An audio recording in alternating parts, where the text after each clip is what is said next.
محترم جناب پروفیسر ضیاء الرحمان صاحب, ڈاکٹر نوید الیاس گنوری صاحب, ڈاکٹر جاوید صاحب, کنور نسیم صاحب اور ڈائس پر موجود دیگر مہمانان, اس ہال میں موجود خواتین و حضرات, السلام علیکم.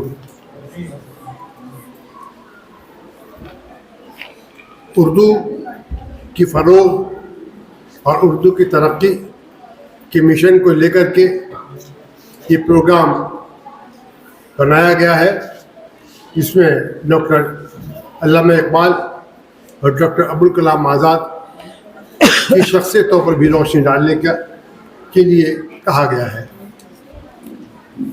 اول تو جہاں پر پروفیسر ضیاء الرحمان صاحب اور ڈاکٹر الیاس گنوری صاحب جیسے اردو داں موجود ہوں, وہاں مجھ جیسے انگلش میڈیم کے پڑھے ہوئے انسان کو بلایا گیا ہے, لیکن کوشش کی جائے گی انشاءاللہ جو کچھ ہے تو آپ تک کنوے کیا جائے گا. ڈاکٹر علامہ اقبال صاحب کے بارے میں میں کہنا چاہوں گا, وہ اتنی مہان, اتنی بڑی شخصیت تھے, عظیم الشان شخصیت تھے.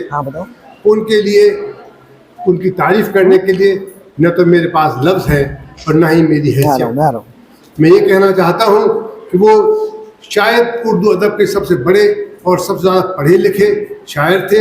انہوں نے اس دور میں فلسفے پر اور دنیا کے ہر موضوع پر شعر لکھے, غزلیں لکھی, جبکہ اردو ادب اپنے شروعاتی دور میں صرف شباب اور شراب میں ہی ڈوبا رہا.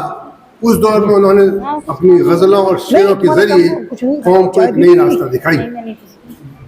آپ کی آواز میں جائیے. مجھے عموماً جب میں خود اردو نہیں پڑھا ہوں زیادہ, لیکن میرے والدین اردو داں تھے, اس لیے گھر کا ماحول اردو کا رہا, شعر و شاعری سنتا رہا. مجھے سب سے زیادہ الرجی ہی اردو کی شاعری سے تھی کہ یہ کبھی شباب و شراب سے باہر ہی نہیں آتے تھے. میں نے کہا بھائی دنیا میں ہزاروں تکلیفیں اور ہیں, ہزاروں غم اور ہیں, ان پر بھی تو کچھ غور و فکر کی جائے.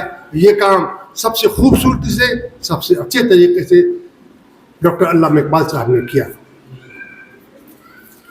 اسی زمین پر ایک شاعر ہوئے ہیں آج کے دور میں, عدم گونڈوی صاحب, ابھی انتقال ہوا ہے 3 سال پہلے. بڑے عظیم اردو کے شاعر تھے. سوشلسٹ اپروچ تھی, جو کہتے تھے, جو لکھتے تھے, وہ کرتے بھی تھے. غریبوں کے شاعر تھے, اور اسی لیے انڈیا کے مشہور ترین شاعر ہونے کے باوجود کبھی فیس لے کر نہیں, طے کر کے نہیں جاتے تھے.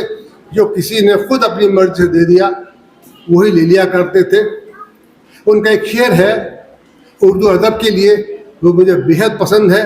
وہ کہنا چاہوں گا, عدم گونڈو صاحب کہتے ہیں کہ بھوک کے احساس کو شعر و سخن تک لے چلو, بھوک کے احساس کو شعر و سخن تک لے چلو, یا ادب کو مفلسوں کی انجمن تک لے چلو. بھوک کے احساس کو شعر و سخن تک لے چلو, یا ادب کو مفلسوں کی انجمن تک لے چلو. جو غزل معشوق کے جلووں سے واقف ہو چکی, اب اس کو اب بیوہ کے ماتھے کی شکن تک لے چلو. تو ایک نوبلسٹ سوسائٹی کو جو میسج 100 پیج لکھنے کے بعد دے پاتا ہے, وہ ایک شاعر وہی بات 2 لائنوں میں کہہ جاتا ہے. اس لیے شاعروں کی, اردو ادب کے جاننے والوں کی یہ ذمہ داری ہے کہ موجودہ حالات پر بھی اپنے کلام لکھیں. ڈاکٹر ابوالکلام آزاد صاحب بھی اپنے فیلڈ میں, سیاست میں عظیم الشان شخصیت تھے. ان کی پیدائش مکہ شریف میں ہوئی. ان کی والدہ صاحبہ مدینہ شریف کی تھیں. جب وہ 2 سال کے تھے تب ان کے والدین انہیں لے کے کلکتہ آ گئے تھے. ایک طریقے سے وہ عربی تھے, اس کے باوجود بھی انہوں نے انڈین سوسائٹی اور انڈین پولیٹکس میں وہ مقام حاصل کیا. ڈاکٹر ابوالکلام آزاد صاحب کی جو بات مجھے سب سے زیادہ پسند ہے وہ یہ ہے کہ وہ پارٹیشن کے, ہندوستان پاکستان کے بٹوارے کے زبردست خلاف تھے. اور ان کی دور اندیشی دیکھیے کہ اسی پارٹیشن کی وجہ سے ہندوستان میں رہنے والے مسلمان پریشان ہیں, پاکستان میں جانے والے مہاجر پریشان ہیں. یہ انہیں کی دور اندیشی تھی جس کو لوگوں نے عملی جامہ نہیں پہنایا, ان کی بات نہیں مانی گئی, اور اس کا نقصان پوری قوم آج تک بھگت رہی ہے. جہاں تک اردو کی بات ہے, اردو ایک پیورلی انڈیجنس لینگویج ہے, اپنے ہی ملک کی زبان ہے. یہ دہلی, لکھنؤ اور حیدرآباد میں 13ویں صدی سے لے کر کے 18ویں صدی کے بیچ میں ڈیولپ ہوئی. لیکن بدقسمتی یہ ہے کہ ہندوستان میں پنپنے کے بعد, پیدا ہونے کے بعد بھی آج بھی اسے ودیشی لینگویج مانا جاتا ہے. ایک شعر ہے, اس کا مصرعِ اولیٰ مجھے یاد نہیں ہے, لیکن مصرعِ ثانی بھی اپنی بات کہنے کے لیے کافی ہے کہ اردو زبان اپنے ہندوستان کے عوام سے شکایت کرتی ہے کہ اردو کو یہ گلا ہے کر کے کچھ ہے, لیکن مصرعِ ثانی یہ ہے کہ جس دیش کی گلیوں میں لڑکپن میرا بیتا, جس دیش کی گلیوں میں لڑکپن میرا بیتا, وہ دیش جوانی کو میری راس نہ آیا. تو آج اردو کو زندہ رکھنا بہت ضروری ہے, بہت محنت کا کام ہے, کیونکہ جو لینگویج روزگار سے جڑ جاتی ہے اس کو محفوظ رکھنا اتنا مشکل نہیں ہوتا. جس کسی لینگویج کو آپ روزگار سے الگ کر دیجیے, پھر اس کا سروائیول ہی بہت مشکل ہو جاتا ہے.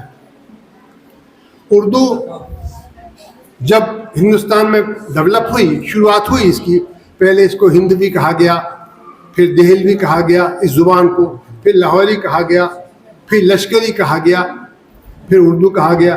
لشکری اس لیے کہا گیا کہ اس پیریڈ میں 13 سینچری سے لے کر کے 18 سینچری تک جو فوج تھیں اس میں عربی بھی ہوتے تھے, ترکش بھی ہوتے تھے, ایرانی بھی ہوتے تھے, ہندوستانی بھی ہوتے تھے. تو ہندی, ٹرکش, عربک اور فارسی کی مل کر ایک جو بلینڈ لینگویج بنی, اٹ واز اردو. جہاں تک تعلیم کی بات ہے, اس پر بھی میں 2 لائن کہنا چاہوں گا. تعلیم کا کوئی سبسٹیوٹ نہیں ہے, تعلیم کے بنا سروائیول نہیں ہے. 1857 میں میوٹنی کے بعد انگریزوں نے مسلمس کو ڈسکارڈ کرنا شروع کر دیا, کیونکہ اس وقت جو حکومت تھی وہ مسلم سے انگریزوں کو ٹرانسفر ہوئی تھی. دلی میں بہادر شاہ ظفر, لکھنؤ میں نواب, اس طرح کے لوگ. تو انگریزوں نے مسلمس کو پرزیکیوٹ کرنا شروع کر دیا, ان کو دور ہٹانا شروع کر دیا. تب سر سید احمد صاحب نے سوچا کہ اس طرح تو بہت کام, قوم بہت گڈھے میں چلی جائے گی. تو انہوں نے ایجوکیشن کا مشن شروع کیا, اور تعلیم کے ذریعے وہ مسلمس کو ایجوکیشن دلا کر کے سرکاری نوکریوں میں لائے, اور ایک طریقے سے مین اسٹریم میں لانے کی کوشش کی. آج بھی وہی حالات ہیں. ایجوکیشن کے معاملے میں ہم لوگ بہت پچھڑے ہوئے ہیں, اور بہت تعلیم کی ضرورت ہے تاکہ پڑھ لکھ کر ہم بھی اپنا روزگار کر سکیں اور ترقی کر سکیں. عموماً یہ کہا جاتا ہے, خاص کر کے مسلم معاشرے میں, کہ پڑھنے لکھنے کا کیا فائدہ, نوکری تو ملتی نہیں ہے. میں ان کی اس بات سے 2 پوائنٹ پر ڈس ایگری کرتا ہوں. نمبر 1 کہ پڑھ لکھ کر یہ ضروری نہیں ہے کہ آپ نوکری کریں. اگر آپ سوسائٹی میں رہیں گے, بزنس کریں گے, کوئی بھی کام کریں گے تو بہتر سلیقے سے کر سکیں گے. دوسری بات یہ ہے, دوسرا پوائنٹ یہ ہے کہ یہ بھی غلط ہے کہ پڑھ لکھ کر نوکری نہیں ملتی. ارے بھائی محنت تو کرو. کتنی کم محنت کرتے ہیں, خالی 3rd ڈویژن سے ہائی اسکول کر لو, BA کر لو, LLB کر لو, تو کوئی نوکری نہیں ملتی. آپ اکیڈمیکلی بہت ساؤنڈ ہو, بہت محنت سے پڑھیں تو نوکری بھی ملتی ہے. میں اپنا ہی آپ کو ایگزامپل دیتا ہوں کہ ہم 10-12 اسٹوڈنٹس تھے. ہم سبھی تھے, مسلم بھی تھے, ہندو بھی تھے, لقمان الحق تھے, اشوک شرما تھے, اشوک راگھو تھے. ہم 5-6 دوست تھے, سب پڑھتے تھے. آزاد لائبریری میں پڑھتے تھے, مولانا آزاد لائبریری میں. اور آپ یقین نہیں مانیں گے, ہم میں سے سب A to Z کلاس 1 افسر ہوئے. تو میں کیسے کہہ دوں کہ پڑھنے سے اور محنت سے جاب نہیں ملتا.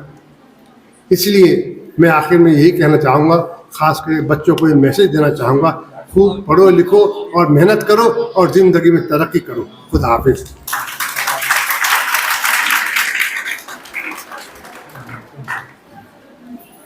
بہت شکریہ علی جناب کنور رفاقت علی خان صاحب، سابق جج ہائی کورٹ۔ ناظرین، اگر آپ ہمارے تحریک پوائنٹ چینل پر نئے ہیں تو اسے سبسکرائب کریں، شیئر کریں اور ساتھ ہی اپنی قیمتی مشوروں سے ہمیں نوازیں۔